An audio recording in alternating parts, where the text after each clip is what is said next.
Rise and shine, family. This is about that Kundalini energy. Know thyself. You are Solomon's temple. And that's what our ancestors were into, beyond the way you see religion. So I want to get some of this. Nature of both the cure and the killer is almost unique. This internal union has been depicted throughout history as the sexual union, and eventually came through in history as the alchemist's hermaphrodite or androgynous figure. See, the androgynous. Some say that the snake was originally the symbol of the virgin goddess, giving birth to the cosmos, aided by any male principle. An almost androgynous element of creation. The coiled or spiraling symbol of the serpent represents her vagina. In Egyptian mythology, the pyramid texts speak of the snake as celestial, earthly, and subterranean, a trinity aspect. As the divine phallus, the serpent was perpetually copulating with the Mother Earth and represented the axis mundi, passing through all three realms of hell, earth, and heaven.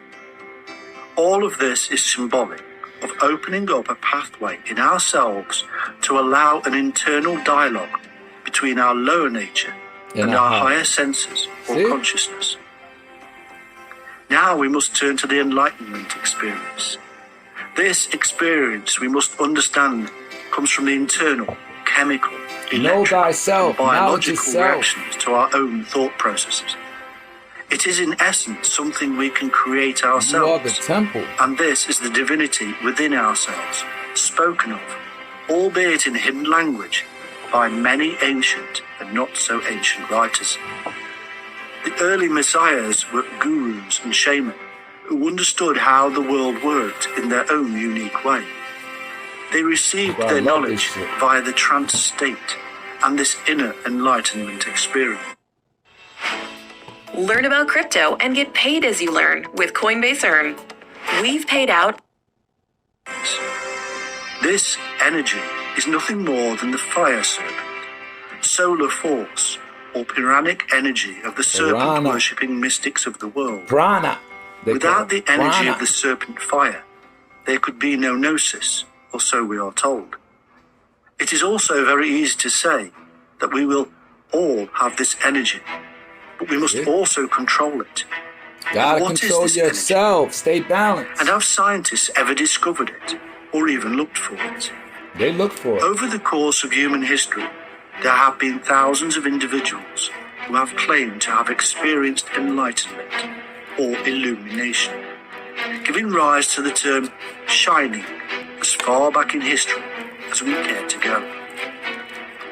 If it is true that mankind across the world and across time have been having these experiences, and they are very real experiences, then it is true to state that they must be brought on by some kind of energy. This energy is both the electrical charge within the nervous system to the brain and the chemical and biological reactions within our brain brought on by numerous methods of meditation, prayer, and dervish. These ancient methods were discovered over the course of tens of thousands of years and have been perfected by initiates in the depths of many cults and creeds. The methods do work. They do create alternate states of awareness via the electrical, chemical, and biological reactions that they generate. That's one of our ancestors. The question scientists, among them psychologists, are asking is simply whether the reactions are purely biological functions accidentally discovered by mankind, or are they truly mystical and spiritual capacities of the higher self? They are. The answer to this can, in the end, only lay with the individual. But we may have other insights into the whole scientific element of the process by digging a little deeper. In ancient Sanskrit, there is a word known as sunya, and it simply put means zero and is related to a modern concept known as the void. How is this ancient metaphysical concept of nothingness related to a modern quantum world we call the void? And how is this related to the ultimate knowledge of mankind? Imagine, if you will, a large sea or lake. We know in our Western world that this body of water is made up of tiny molecules, which themselves are made up of atoms. Inside these amazing atoms, we discover a mini solar system, not dissimilar to the solar systems we see ourselves. That's right. This mini solar system is made up of a nucleus, which is equated with the sun, with electrons revolving around it. Protons, electrons, frequency. The space between these mini stars and planets is the science of the void, and is no different to the void of the space between the sun and its orbiting planets.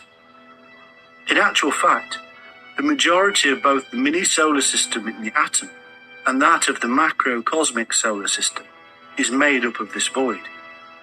Incredibly, if we were to travel even further into the center of the nucleus, we would find exactly the same thing again.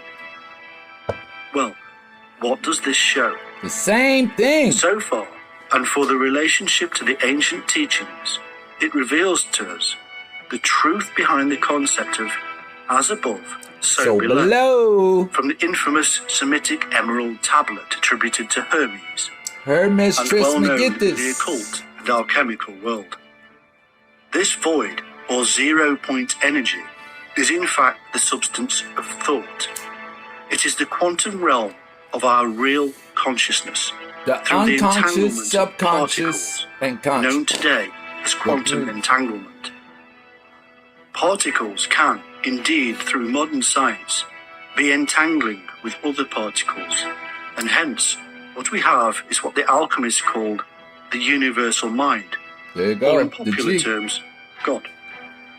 The world of the mystic and the enlightenment G. process is nothing more than the accessing of this universal mind by the ability to be conscious of the point of quantum entanglement, to be aware of the unconscious world and the numerous connections between Always our been aware of mind it. at the subatomic level and the subatomic universe. The That's why I methods was having employed by the trouble. adept were of a heightened state of awareness of this quantum world internally. And due to the very nature of the process, the mystic comes back with a vision that are on the one hand archetypal and on the other unusual.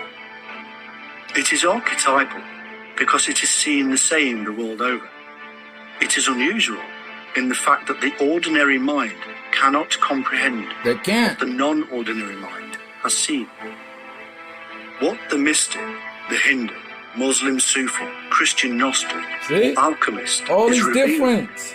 is the human We all tap interpretation in, man. of a very Christian, real, Sufi. scientifically theoretical quantum world of the The unconscious. Indian, This experience is what they termed the Hindu, real self. The experience of our China, own self-consciousness remained a universal constant, Damn. just as the I forgot the ancients name of the believed tribe, though. Christ is all and in all. the truth Khoi is that the said, shaman who led the process were finding ways to higher consciousness, and here in to be America, you closer got to all their the gods. shamans. This knowledge is passed on through the tribe where required, through visual arts and practical healing techniques. All the things man has seen through this process are therefore nothing but an illusion, created only within the brain. That's it. But this theory neglects the quantum side of existence. That's the All matrix. things are connected, that all is one, and that everything depends upon everything else. So too does our mind depend upon the universal mind. There can heard be that? no doubt that drugs can bring on a You heard that? Drugs. We are all connected to the universal mind, the God, the oneness. You want to finish that?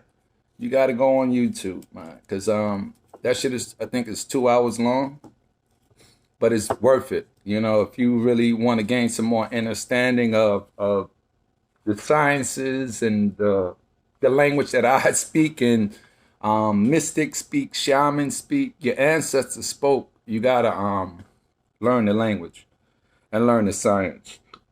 You know, alchemy, astrology, numerology, gematria, all the sciences. All right, and we put them together. So One time for the one time. I hope y'all enjoyed that. Stay balanced. Know your invisible powers and tap in. You are who you are. Peace to the God bodies.